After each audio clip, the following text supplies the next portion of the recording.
Halo guys, Assalamualaikum warahmatullahi wabarakatuh. Balik lagi dengan aku, Bayu Prasetya.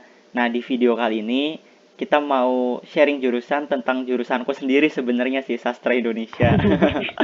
Jadi di sini aku membawa temanku yang super keren ya. Ntar bisa kenalan sendiri, tapi sebelum itu jangan lupa like, comment, subscribe biar aku makin semangat bikin konten. Halo semuanya, perkenalkan nama aku Asrina Syafati Arsalan. Biasanya dipanggilnya Acin atau enggak Umi, terserah kalian. Terus juga sama sih, sama kayak baju jurusan sastra Indonesia. Kita sekelas kok dulu. Hmm. Jalur masuk apa nih? Aku dulu jalur masuknya itu SM, seleksi mandiri jadinya. Nah, aku Iya, mau pas nanya nih, mulai itu. kenapa sih kamu milih jurusan sastra Indonesia? Wow, pertama sih sebenarnya direkomendasiin sih. Awalnya juga bingung kayak mau masuk mana nih. Karena sebelumnya itu pengennya masuknya ke sastra Belanda sama sastra Rusia Hmm, atau ilmu perpustakaan. Nah, itu tapi buat univ lain ya. Terus habis itu pas mau daftar yang lain di apa aku nanya-nanya sih enaknya apa nih, terus kepikiran kayak ilmu komunikasi kayak cocok nih sama aku karena aku suka ngomong dan lain-lain lah gitulah. Dan juga sebagai formalitas akhirnya ditaruh pertama. hmm. Terus yang kedua tambah bingung lagi nih mau apaan nih. Terus ya udah akhirnya nanya apa nih. Bu nanya ke ibu kan waktu itu. Terus dikasih tahu coba sastra Indonesia aja, kayaknya banyak tuh yang dicari lah istilahnya tuh. Hmm. Kan kamu masuk jurusan sastra Indonesia. Ada nggak sih orang-orang mungkin yang di sekitarmu atau bahkan saudaramu sendiri yang bilang, ih kamu ngapain sih masuk jurusan sastra Indonesia? Padahal kan kamu tiap hari juga ngomong pakai bahasa Indonesia gitu. Terus Ya respon ada tanggapanmu sendiri gimana? ada awalnya kayak iya masuk sastra Indonesia pengen belajar aja sih, terus lama-lama kepikiran karena aku pribadi ini kan emang apa ya, dari SMA itu istilahnya apa ya, deket lah Hmm. sama bule-bule gitu loh, sama stranger ataupun foreigners dari luar Indonesia lah gitu kan. Nah, dari situ aku mulai mikir kayak, oh ternyata aku masuk sastra Indonesia ini tuh kayaknya emang suatu panggilan gitu loh untuk diriku sendiri. Pertama, aku walaupun bahasa Indonesia aku bagus di pelajaran, tapi kayaknya kalau dalam kehidupan sehari-hari atau ketika membuat kegiatan tuh kayak kurang gitu loh. Hmm. Contoh kayak gini ya, kayak ngomong tuh kayaknya kurang gitu. Apalagi soal tulis menulis. Akhirnya, oh mungkin ini sebuah tantangan kali ya, aku masuk sastra Indonesia. Terus yang kedua, aku mikir, mungkin juga dengan belajar bahasaku sendiri yang bener-bener aslinya atau apa ya, murninya, mungkin aku juga bisa mengajarkan itu loh kepada teman-temanku di luar negeri gitu loh. Hmm. Yang mereka tertarik dengan bahasa Indonesia ataupun istilahnya pengen tahu lah budaya Indonesia atau gimana. Jadi setengahnya aku mengerti bahasa Indonesia itu seperti apa. Oke. Begitu. Susah nggak sih menurutmu pas masuk ke jurusan sastra Indonesia? Kalau dibilang susah, menurutku susah-susah gampang sih, Hmm. dan ya masing-masing adalah takaran susahnya. Oke, jadi aku mau jelasin Itu nih. sih. Jadi di sastra Indonesia UNS itu ada tiga pembidangan. Yang pertama linguistik, terus yang kedua Mm-mm. sastra, dan yang ketiga filologi. Nah, kalau aku sendiri ngambil Mm-mm. filologi. Filologi itu tentang manuskrip atau naskah-naskah pada masa lampau.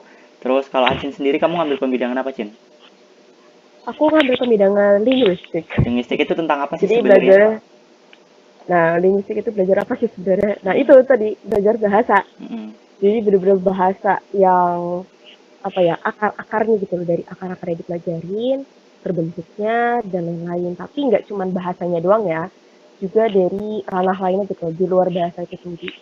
Karena kan ya dalam kehidupan sendiri kita nggak cuma berbahasa, tapi ada juga eh, maksud-maksud Hmm, lain dan ya itulah pokoknya. berarti, Itu juga dipelajarin juga dari hmm, bahasa. Intinya yang bersangkutan dengan bahasa, dalam maupun luarnya bahasa. Kayak oke. gitu. Kalau sastra itu lebih ke apa ya? Sebenarnya hampir sama kayak filologi sih kalau sastra. Cuma kalau sastra itu Ya, objeknya udah modern, kalau filologi kan objeknya itu pada masa lampau gitu. Jadi kurang lebih kayak gitu ya teman-teman. Oke. Jadi kalau disuruh nyebutin satu matkul aja yang menurutmu paling sulit itu apa? fonologi. Fonologi ya, oke. Berarti sama ya, aku juga. ngerasa dulu fonologi susah banget. Iya kan? Nanya tentang Kamu magang. mau jawab? Magang. Nah, kalau magang sendiri Heeh. di jurusan sastra Indonesia itu bisa kemana aja sih? Kalau magang, maksudnya kalau misalkan menurutku mungkin hampir bisa ke semuanya ya. Hmm, Tergantung lagi gitu loh. Bagaimana kamu punya ilmu dan juga mempelajarinya gitu loh. ya. Dari angkatan kita ya, dari angkatan aku sama Bayu, kemarin rata-rata itu di PNRI, di Sama di Perpusnas. Badan Bahasa sama Balai Bahasa gitu ya. Iya, di bagian bahasa, balai bahasa itu yang paling Mm. banyak. Tapi Dan bisa ada juga juga yang di media. ke media, karena jurnalis atau lain-lainnya. Begitu sih. Nah, jadi Ya paling baik eh, gitu sih. Badan Bahasa, Balai Bahasa sama Balai Bahasa juga lumayan sih. Balai Bahasa, Badan Bahasa Balai sama bahasa, PNRI ya paling banyak. PNRI. Jadi ini Paling banyak teman-teman, itu. kalau di Sastra Indonesia UNS sebenarnya magang itu terserah ya, kalian mau nentuin sendiri atau gimana. Itu ada yang namanya magang mandiri sama magang reguler. Kalau magang reguler tempatnya udah ditentuin di Badan Bahasa sama Balai Bahasa. Tapi misalkan teman-teman mau magang mandiri, teman-teman boleh nyari tempat sendiri. Contohnya nih ada Cari temenku sendiri. juga yang dia magang di Natgeo ya, Natgeo sama Media Indonesia. Nah, dia itu Dari magang Indonesia. magang mandiri, jadi dia nyari tempat magangnya sendiri yang buat magang gitu. Nah, mungkin teman-teman Iya nanya, benar. kok bisa sih magang di media? Ya bisa, karena apa sih? Karena di sastra Indonesia juga ada matkul jurnalistik. Jadi ini di sastra Iya. Indonesia UNS itu ada matkul-matkul yang menurutku ya dia mendukung banget kita ketika kita udah keluar atau udah terjun di dunia kerja. Contohnya nih matkul jurnalistik, terus matkul kepenyiaran, matkul kehumasan, dan itu menurutku berguna banget ya kerja. Kalau menurutmu sendiri gimana sih prospek kerja sastra Indonesia? Sebenarnya prospek kerja sastra Indonesia itu banyak ya. Tapi kalau aku lihat juga sih mungkin dari apa? Dari para alumnus Alumni? ya, si alumni-alumni. Ada yang kerja di bank, ada yang kerja di badan bahasa atau balai bahasa, terus ya Jurnalis juga istilahnya ada, editor. ada yang jadi jurnalis. Bahkan ada juga yang jadi penulis skenario, terus juga jadi TNI itu juga ada Ada, sebenarnya. ya, benar. Soalnya tuh banyak Istilahnya, banyak banget yang dipelajarin. Jadi nggak cuma kayak kata baku, SPOK, terus diksi, tapi banyak banget kayak misalkan ada juga matkul penerjemahan, terus matkul pariwisata, dan itu ya ngedukung kita di dunia kerja gitu. Jadi nggak cuma kita nah iya, ngotak-ngatik bahasa doang. benar banget. Dan ya itu tadi kayak tadi ada kepariwisataan. Berarti kan kita juga belajar tentang bagaimana pariwisata itu kan. Mm-mm. Iya, untuk orang sastra Indonesia kita bisa nih di pariwisataan kita bermain dengan bahasanya kayak gitu. Terus tadi ada kepenyiaran yang kita ya melakukan siaran gitu loh. Bahkan ada juga kalau nggak bukan kalau nggak salah, bahkan ada gitu loh teman kita yang menjadi penyiar Ya, gitu. penyiar radio. Ada kan. Terus juga tadi tentang kehumasan, kita juga belajar bagaimana menjadi humas gitu. Bagaimana kita memberikan citra kepada masyarakat gitu. Ya menurutku untuk sastra Indonesia tuh untuk sosial ya itu sangatlah lengkap. Mm. Belajar bahasa, belajar bagaimana berkomunikasi, bagaimana bersosialisasi dan lain-lainnya tuh lengkap banget itulah. Terus nih, kalau di jurusan sastra Indonesia harus gondrong nggak sih gitu? Terus harus rajin baca novel nggak gitu? Itu sebenarnya balik lagi ya. Kalau gondrong ya mungkin apa ya? Pilihan masing-masing ya. Pilihan masing-masing ya. Mungkin itu suatu apa ya cara untuk menunjukkan bukan menunjukkan mencari jati dirinya gitu loh. Atau memang kayaknya gue selama kuliah tuh nggak pernah gondrong nih atau Mm-mm. pas gondrong pasti disuruh potong lah. Mungkin ini saat gue gitu loh untuk apa ya untuk menggali-gali lagi gitu loh yang lainnya. Makanya gue gondrong lah lain-lainnya. Ya sebenarnya lebih mengekspresikan diri gitu. Nggak harus gondrong, enggak kok. Buktinya Bayu nggak gondrong kan? Aku pribadi bukan yang begitu suka baca novel, tapi kalau misalkan baca, ya hayo gitu loh, Mm-mm. aku baca gitu.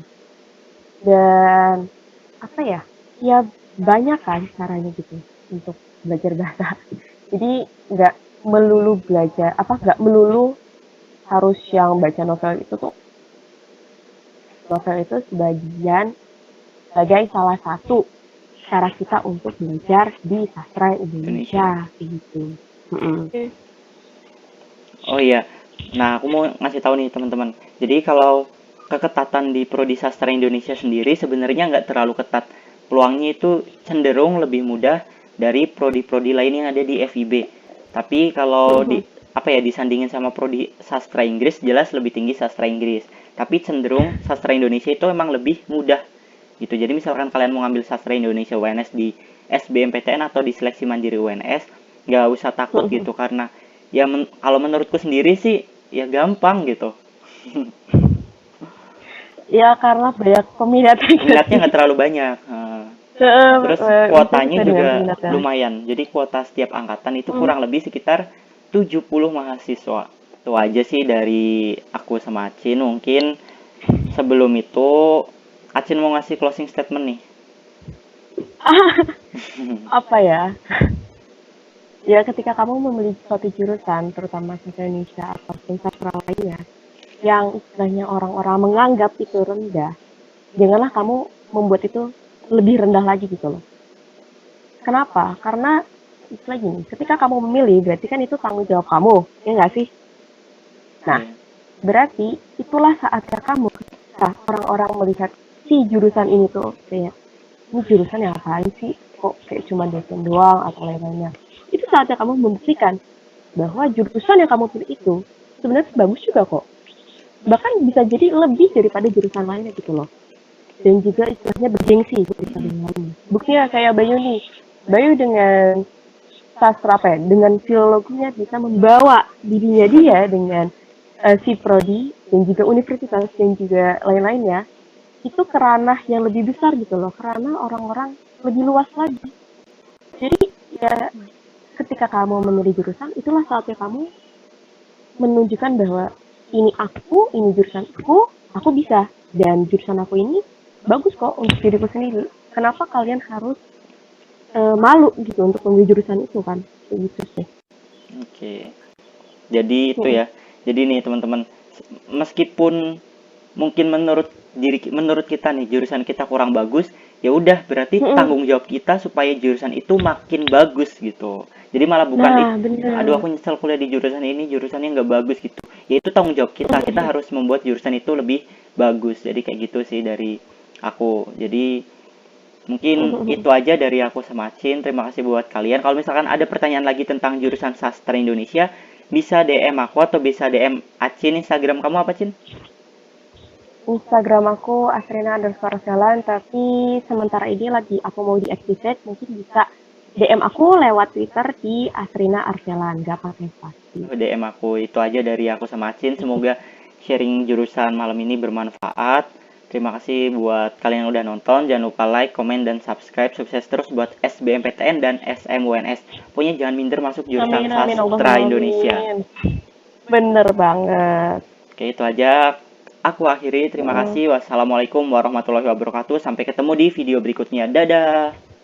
Dadah. Assalamualaikum.